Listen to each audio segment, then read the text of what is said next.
Magandang hapon po sa lahat, Luzon, Visayas, Mindanao, kung saan kayong dako ng mundo po, tayo nagbabalik dito sa aking munting channel po, Samuel Soriano TV 29, para mag-discuss ulit ng another coins. Ayan po, at ito po ay ating hilig, pangungulikta ng barya, kaya ho tayo nandito, ayan.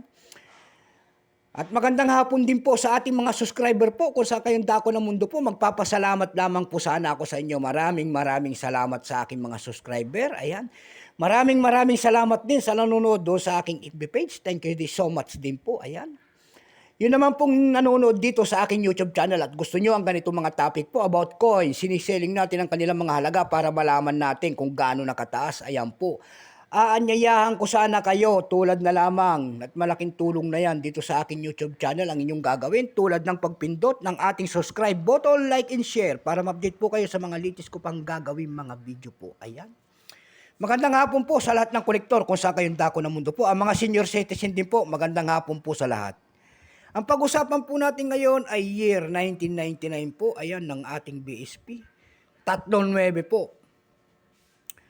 Makikita nyo po dyan ang isang imahe po. Ayan, nakaharap po sa kaliwang kanang bahagi pala. Ayan. And then sa kanyang harapan po, 5 pesos po.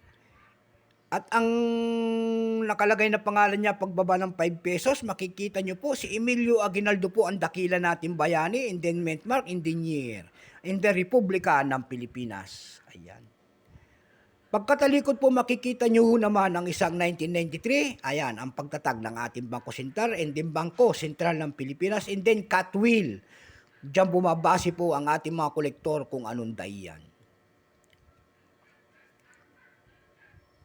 Ayan. Bago tayo magsimula, kikilalanin mo muna natin siya. Siyempre po, issue po, Philippines po, period, Republic 1946 up to date po, type, standard circulation coins. Years 1995 hanggang 2017, value nito 5 pesos po. Nakapaloob po ito sa ating BSP series. Currency piso 1967 up to date po. Composition po nito ay nickel brass. May bigat lamang po itong 7.7 grams. May haba po naman itong 27 mm. May kapal po naman itong 1.87 mm. Hugis po bilog. Orientation niya medal alignment. Number N-1680. Reference number KM-272. Kung tawagin po ang kanya, nasa likod po, ito po ay Central Bank Seal. Ayan, Central Bank Seal within circle and gear. Design within scallop border. Ayan, ang kanya nasa likod.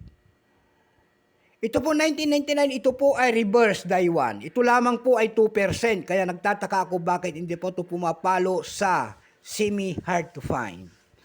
Pero mahirap na pong maghanap ng kanyang price. Napakahirap. Wala nang gaanong nagbebenta. Ayan, wala nang maipaskil ang mga nagbebenta. Ayan. Kaya doon lamang tayo nakakita na sa Carousel PH ng price nito. Ayan, dito lang sa atin yung Carousel PH. Doon sa Carousel PH po may nakita na tayo nagbebenta nito ng 150 pesos. Meron din tayo nakita doon nagbebenta nito ng 149 pesos and then 60 pesos yung pinakamababa. Ayan lamang po ang aking may babahaging kanyang price. So hanggang dito na lamang po. Luzon, Visayas, Mindanao, kung saan kayong dako ng mundo po. KFC po sa lahat and God bless.